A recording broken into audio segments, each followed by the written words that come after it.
Hi, I'm Michelle Adebato. The North Ward Center is committed to educating the public about the importance of community programs that give all New Jersey residents a chance for a better life. That's why we're proud to support the important educational programming produced by the Caucus Educational Corporation.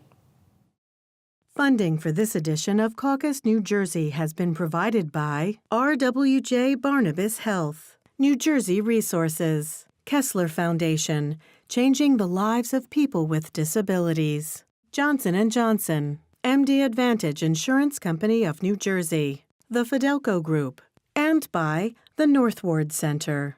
Promotional support provided by the New Jersey Business and Industry Association and by Observer New Jersey Politics.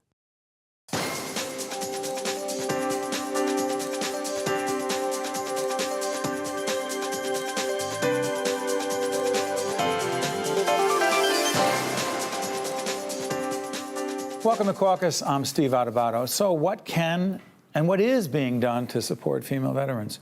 Here in our studio to discuss some of the biggest challenges facing female veterans, we're joined by Alba Pagan, who is a veteran of the U.S. Navy and Director of Military Affairs at Cornerstone Family Programs. Marcy Felsenfeld, Senior Program Officer of the Healthcare Foundation of New Jersey. Torie is a veteran who served in Iraq and owner of the Flag Brewing Company.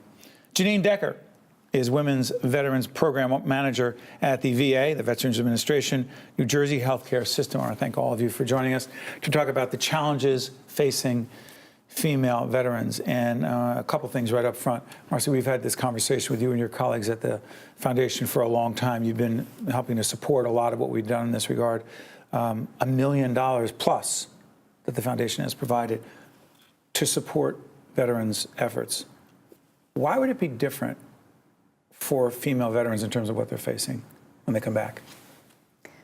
Female veterans in the military are part of a minority. So as a result, many of the services that are available to veterans are target a different population. Some female veterans have faced trauma, both in the military and even before. Some have faced sexual trauma, right, which becomes significant. I mean, even in today's news, talking about men holding power over women. Oh, excuse me, we're taping this program in the midst of an ongoing scandal crisis where a lot of women have been hurt by Harvey Weinstein, a movie mogul. But this issue in the military is even more powerful. Certainly. I mean, when you're working... I shouldn't say even more powerful. When you're working within a hierarchical organization and certain people hold power over you, it can become the source of abuse. It's so interesting as we think about this, as we're getting ready to the program, and we did a program about veterans overall and the issues that they're facing, and I thought, it's different for women, but I'm not sure exactly how. Talk to us how it was different for you, because men face a whole range of issues as well, anxiety, depression, potential suicide issues, mental health issues, but additional issues for women. For you? So I think that my viewpoint may differ from a lot of people's. You know, a lot of the different areas that I served with a lot of men. A lot of times I've always felt like an equal. I think one of the issues is not so much that there isn't specific care for women. I think one of the issues is that women are still being seen differently. How so? So, you know, with being seen as a veteran, you know, the fact that, say, a male veteran and a female veteran can be standing together, and you see that male... By the way, we see you standing right there in a picture. You can't turn your head behind you, but we see you right there. But you know, they may look at a guy and say that guy may have been an admin clerk or something. Not to take away from that job position, but that female, so like myself, you know, may have been a crew chief in Iraq or served in different positions, and they're going to look at they're going to look at the man, and they're going to assume that he more likely, you know, is at higher risk for PTSD than the woman. When that's not necessarily the case because of the different job positions and their experiences. Not in this situation. But what did you do when you were there? My second deployment, I crewed Black Hawks. And then my first deployment, I worked in communications. Could you go back for a second? You crewed Black Hawks. Can you actually decipher or explain to folks what the heck that means? It's a little bit of everything. From start to finish, you're pretty much in charge of prepping the entire aircraft for the mission, and then you actually go out on the missions. When you're overseas, you serve in a lot of different capacities. Door gunner. I was with the Air Assault Battalion, so we trained a lot of those types of things. Okay. I want to thank you on behalf of everyone on public television. Thank you for your service. Thank you for your service. Those words sometimes seem hollow, but I hope that you appreciate where they're coming from for us. Could you describe your service? Yes. So I served in the U.S. Navy. I was stationed in San Diego. I did 2 deployments, one to 7th Fleet, which is the Pacific side, and then 5th Fleet, which is the Middle East. During my deployments, I was pretty much stuck on a ship from 6 to 8 months at a time. I was an engineer, male-dominant field as well, and I could relate to some of the issues that she has coming out. Like what? For example, seeing the male as the veteran and not the women. Just every single day. I go to school in the city, and my husband can be wearing an Army hat, and then they thank you for his service, but then I could wear a Navy shirt, and it's just misrepresented. Susan, for interrupting, your husband served as well? Yes, in the Army as well. He will get thank you for your service from people on the street in New York. Right. You won't? Right. So it's just not, I don't know, I guess. So it was in a male-dominant field as well, and my experience was a lot different. I felt that I had to show myself or continue to challenge all the males around me because I was the woman, and So let me ask you, Janine, when women veterans come in to the VA, what are the most dominant and challenging issues they are facing? Well, I think one of the important things to talk about is that a lot of women don't realize that they have benefits and that they can be seen at a VA hospital. Why wouldn't they know that? Well, they don't know. I'm not really sure why. We do try to go out as much as we can to outreach to the women veterans. I know I do. There's a whole outreach team that does that. I think that many women feel that the VA is only for men and it's not for women. Wow. They feel, and if they don't identify as veterans, that they wouldn't also know that they have benefits. So we were talking about this right before we got on the air, and it also came up in another program we did dealing with some mental health issues that veterans are facing. And Marcy, you weren't on that show, but you happened to be here when we were taping it. And one of the things that came up that I want to talk about here is that a fair number of veterans are saying they're not aware of, while they're in, they're not aware of the services. And then when you're out, you're either A, scrambling to find out, or not knowing it's there, or knowing it's complicated, I know what I'm about to say, or knowing it's there and being reluctant, or some combination of a confluence of all these things. Am I overcomplicating it, Marcy?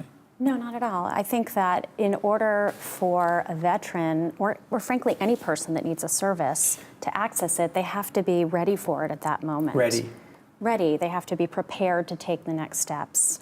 And during transition from military to civilian life, there are so many things that need to be handled at that point that, in some ways, the message needs to keep coming over and over again, because at some point, somebody, a veteran might be ready. The message is? That there are services available within the VA. There are services available in community-based organizations as well. But, people need to find the services. Yeah, I'm curious about a couple of things. There are stigma issues, issues of depression, anxiety. Are there higher, I don't know, I don't want to put anyone on the spot here, statistically, is there a higher proclivity toward women who have served committing suicide versus men? Is there any, you believe there is? So.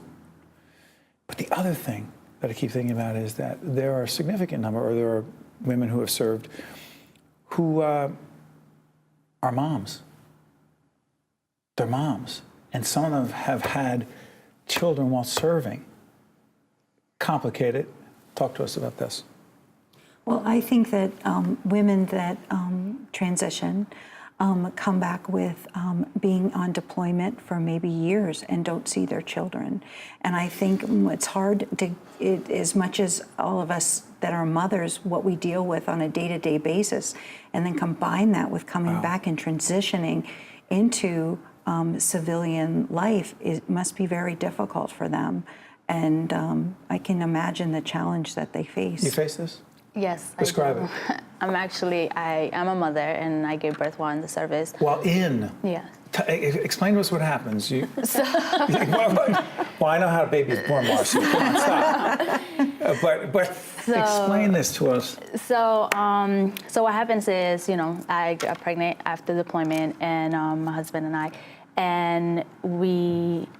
I got transferred to a short duty station, which means admin work for pregnant women. We're looking at a beautiful baby with you in a picture up there. Go ahead. So what happens is that at this command, basically, they said, well, you are LOD, so light limited duty, basically that you cannot do much.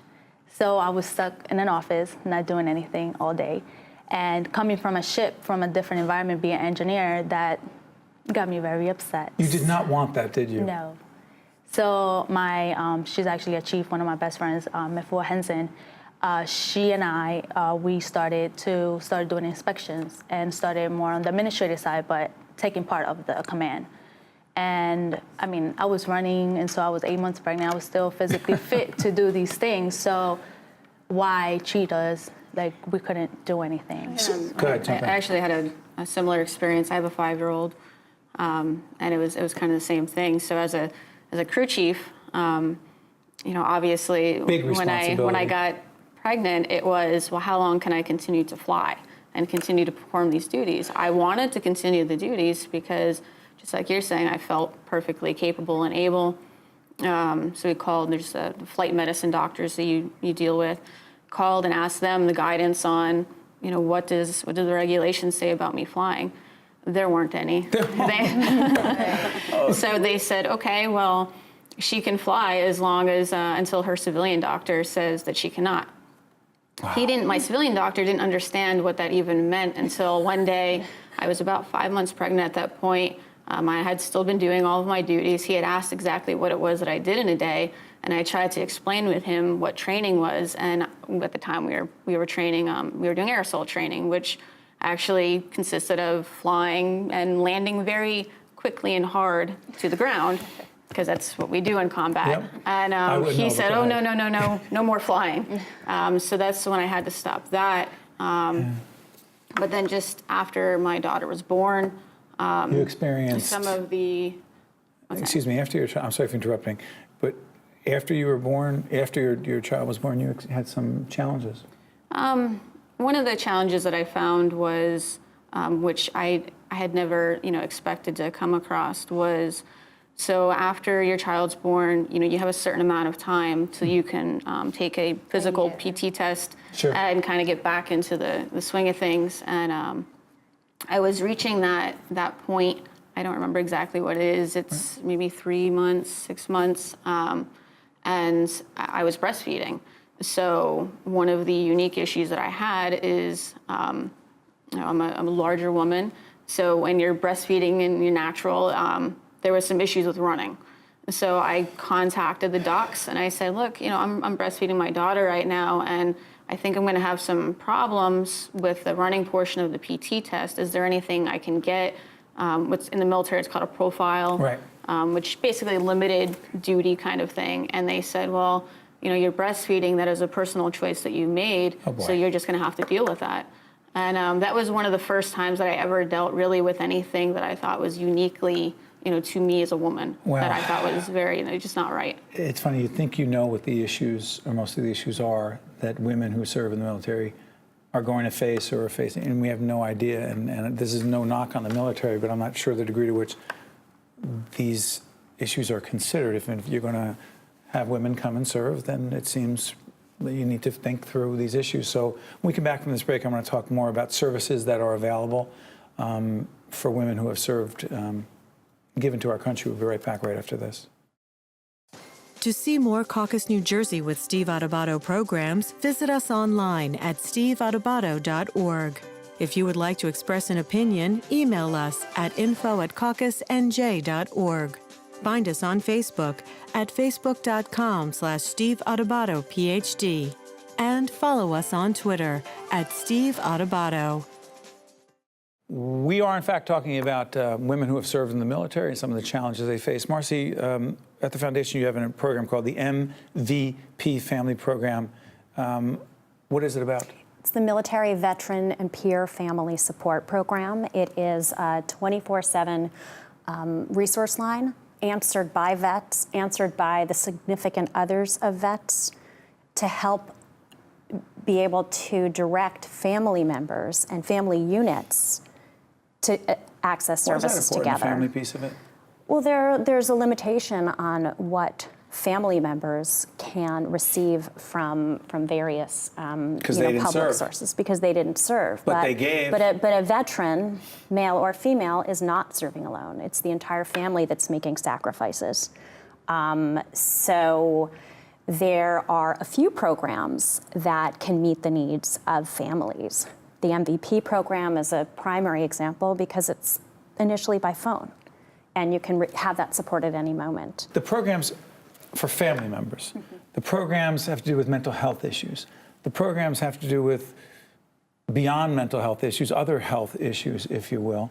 But what I'm also curious about is, to what degree, I don't like using the word sisterhood, but is there a sisterhood, unofficial, informal sisterhood of women who have served that we can talk to people about? Right, so for me, as soon as I got out, I wanted to be around people who I served with or people that could relate. Yes. Not civilians? No. Okay, just checking. So I actually, went to the VA and said, how can I be around my people? Well, you did that. You took that initiative. Yes. Why? It was a need that I had to feel filled in me. Unfortunately, for my experience, I'm not sure for anyone else's, but I was just handed a card and said, oh, just contact this person. I wasn't aware from the women program, but... Yeah, we're going to talk about that in a minute. The VA has a program just for women. Go ahead, I'm sorry. So, but that was so I actually reached out to my county, which is Bergen County, where I live, and I got in touch with the veteran services there, AJ Luna, and come right in. So it's just that open door policy. And you got to keep pushing sometimes. Yes, and just that open door policy, because at times, as coming out, we don't know the transition. Right. We don't know where to go. Well, let's talk about that. There's something called Operation Sisterhood. Is that what it's called? That's me. Yeah, Cornerstone Family Programs. Cornerstone has that, because the VA program, is it called something different? Because I know there are programs just for women. There's programs for women healthcare programs, yes, in the VA. So if people, by the way, that's the VA site, folks. It's going to put it up in a second. Does the VA have a site? Yes, they have a website. Okay, we're going to put that up as we do this in post-production. But your program is called? Operation Sisterhood. And that is dedicated to? Women veterans, any era. Discharge doesn't matter. That's another thing with other organizations that just serve 9/11 veterans or other eras. We don't discriminate. And describe the VA's effort in this regard. For the VA, we have our healthcare program, and our healthcare program is kind of unique, I think, to the VA in providing care to our women. And one of the things that I think is special about it is that we have designated women's health primary care providers in all of our community outpatient clinics and both our large campuses, East Orange and Lyons. And what these providers do is they treat our women for any number of acute and chronic illnesses that they would have, as well as gender-specific screenings. So the women don't have to go to a separate gynecologist, which we also have as well at our VA facilities, to have a cervical screening done. They can have everything done, one-stop shopping at that primary care Makes a big visit. Difference. Yes.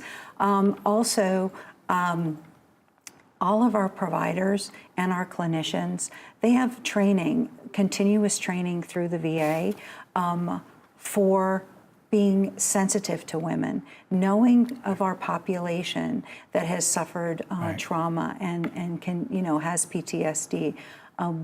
They treat the women very, very carefully, and they're very sensitive to those needs. And I think that that's very unique to the VA. It's so interesting as we're talking about this,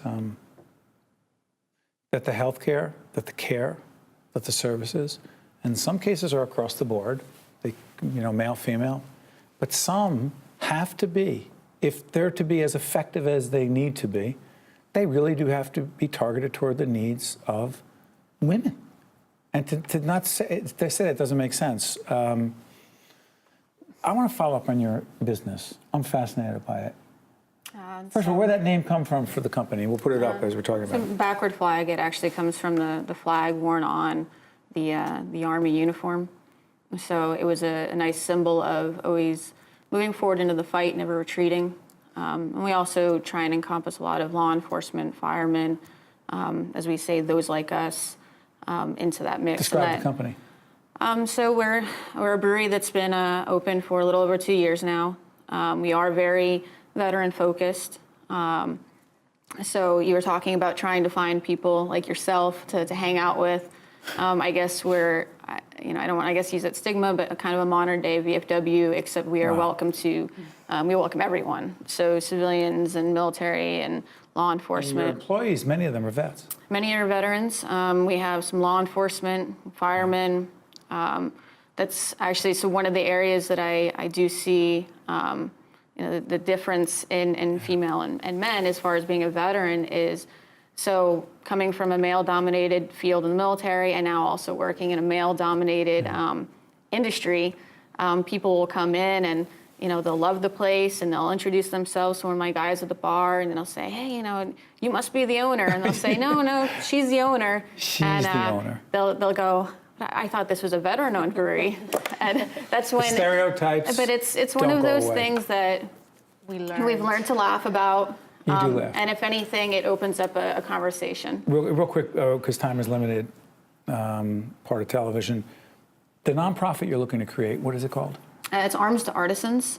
So we just got all of our federal recognition, and we're looking to officially launch sometime February, March. So the point of that is to take post 9/11 veterans and transition them from military service into an artisanal field, because we're trying to teach that. Just similar to what we were talking about earlier, there's all these programs, do this, go to school, do this, do that, but there's not too many things that I think that are actually giving veterans things to do and create with their hands. And so we're trying to teach that, you can make beer, you can be a barista, you can do all these other things. And you be an entrepreneur in the process, Marcy. So many pieces to this discussion. I promise this will not be the last discussion we have here. As you're listening, what are you taking away from this? I keep thinking back about what it would be like to be, I think it's roughly 10% of the military is now female, to be in a minority. When you're in a minority, you're always working harder. You're always trying to prove yourself. You're always trying to overcome these stereotypes that can hold you back. You're a strong and independent person who is able to maneuver through an incredible bureaucracy. It must be so hard to come home and all of a sudden need help and need to seek out services, because most people can't help themselves if they have a mental illness. There are certain things that they need. And the barrier to access that care is significant. Yeah. But veterans, female and male, need to know, and our services need to have a very low barrier for entry. So while there's so many services available at the VA, it's such a complex system. If you can get in, excellent. If you're overwhelmed easily, it may be hard to access that. And veterans should know that there are providers in the community that can take care of them and help them. So to Marcy and to all of you, first of all, thank you again for your service. Thank you for everything you do every day. And I promise, as I said before, this will not be the last program we do that talks about services for veterans who have given so much and often face a whole range of challenges when they come home. Thank you all very much. Well done. Thank you.